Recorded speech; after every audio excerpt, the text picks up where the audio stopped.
October 1957. The Soviet Union launches Sputnik, and the architecture of global power is instantly rewritten. The United States didn't just lose the first leg of the space race. They were completely locked out of the system. While American rocket systems were failing on the launch pad, the Soviets were pushing further into the void. By 1959, they launched the Lunik probes. Lunik 2 became the first man-made object to physically strike the surface of the moon.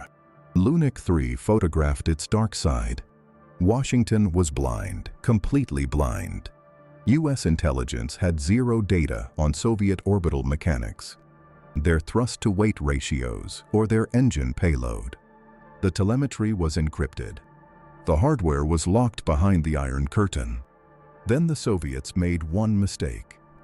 They got arrogant.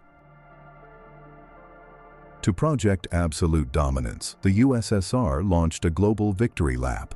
They packed their latest industrial and technological achievements into a traveling exhibition.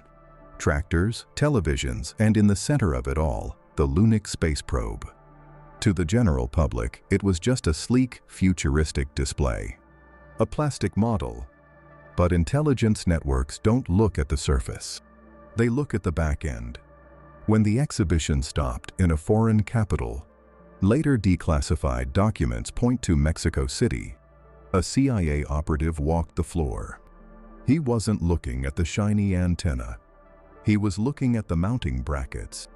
He looked at the stress fractures in the metal, the military-grade wiring.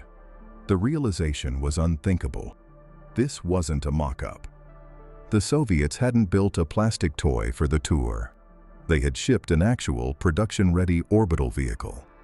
The CIA had physical access to the enemy's master blueprint, but stealing it was impossible. An overt theft of Soviet state property would be an act of war. They couldn't destroy the hardware. They had to execute a perfect man-in-the-middle attack.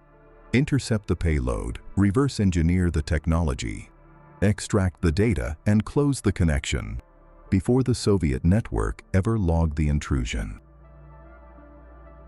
The operation required flawless multi-agent orchestration. A team of CIA specialists deployed to the city. They arrived on separate flights, checked into separate hotels, and maintained strict radio silence. No crosstalk, no shared endpoints. The logistics were rigid. The Lunik probe was scheduled to be packed into a massive wooden crate, loaded onto a transport truck and driven to a rail yard, to be shipped to the next city. The CIA couldn't hijack it in broad daylight. They needed latency. They needed the cover of darkness. By covertly manipulating the logistics schedule, delaying the breakdown of the exhibition, the truck's departure was pushed late into the night. When the truck finally rolled out, Soviet security guards assumed it was a standard cargo transfer. They went back to their hotels. The truck drove into the dark, completely unescorted. This was the window. The CIA intercepted the transport. Without drawing weapons, they rerouted the vehicle. The original driver was escorted to a secure hotel room and kept occupied for the night. A CIA operative climbed into the cab. The truck vanished from the public grid and pulled into a rented, heavily guarded salvage yard. The heavy iron gates slammed shut. The timer started. They had 8 hours before the sun came up. 8 hours to decompile the entire Soviet space program. The first barrier wasn't the spacecraft. It was the housing. The Lunik was sealed inside a customized wooden crate. The planks were bolted from the inside. This was a physical firewall. If they used crowbars, they would splinter the wood. The Soviets would see the damage the next morning, and the operation would be burned. The extraction had to be surgical. Working by the faint glow of flashlights, 2 agents scaled the crate. They carefully, painstakingly extracted the nails from the roof panels. They lifted the heavy timber away, revealing the dark void inside. They dropped down using rope ladders. They had removed their shoes, working in their socks to ensure they didn't leave a single scuff mark. or trace of dirt on the Soviet metal. They were standing inside the belly of the beast. The team split into two independent nodes. One team moved to the tail section to document the engine mounts. The main engine had been removed for the tour, but the Soviets had left the mounting brackets, the fuel line couplings, and the oxidizer tanks. To a trained aerospace engineer, these brackets were a database. By measuring the diameter of the fuel lines and the sheer strength of the mounts, the U.S. could accurately reverse engineer the exact thrust, weight, and payload capacity of the Soviet rockets. Roll after roll of film burned through, flashbulbs popping in the claustrophobic dark. But the team at the nose of the craft hit a wall. To access the core payload, the actual lunar orb, the operatives had to remove a central stabilizing rod. But the rod was locked down by a custom-stamped Soviet plastic seal. It was a tripwire. If they broke the seal, there was no putting it back together. The KGB would know. Everything stopped.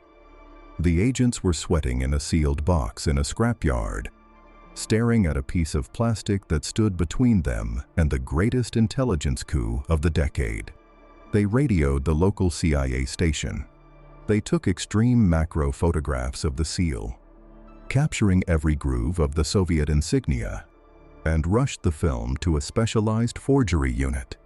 While the men inside the crate waited in agonizing silence, the forgery team went to work. They needed to cast a perfect duplicate of the plastic stamp. Not in a week, not in a day. They had less than 2 hours. The local station successfully milled a precise replica of the Soviet stamp. They rushed the tool back to the salvage yard. With the forgery secured, the agents snapped the original seal. They bypassed the rod. They accessed the Lunik orb. For the next phase of the night, they stripped the spacecraft down. They photographed the telemetry antennas. They mapped the wiring harnesses. They extracted the structural logic of the enemy's orbital systems. But accessing the data is only step one. A true architect knows that if you want to remain a ghost, you have to wipe the logs. Reassembling a complex spacecraft without a manual in the pitch black is a nightmare. One agent was wedged tight into the nose section, holding the heavy payload in place. Another was crammed in the engine compartment, blindly trying to thread the stabilizing rod back through the chassis. They couldn't see their hands. They operated purely on touch and memory. Finally, the threads caught. The orb locked down. The agents melted the new plastic, applied the forged Soviet stamp, and secured the rod. They climbed up their rope ladders, pulled them out, and replaced the wooden roof panels. They hammered the original nails back into the exact same holes. Not a splinter was out of place. At 7 a.m., the sun rose over Mexico City. The original driver, returning from his CIA-funded evening, climbed back into the cab. He drove the truck the rest of the way to the rail yard. A Soviet security detail met the truck. They walked around the wooden crate with their clipboards. They checked the locks. They checked the wood. Everything was nominal. The crate was loaded onto a train, and the Soviets went home, completely unaware that their entire orbital infrastructure had just been decompiled and downloaded by the United States. The intelligence gathered that night leveled the playing field of the space race. It was a masterclass in autonomous operation, infiltration, and flawless execution. This was File 02. The system is still running. The files remain open.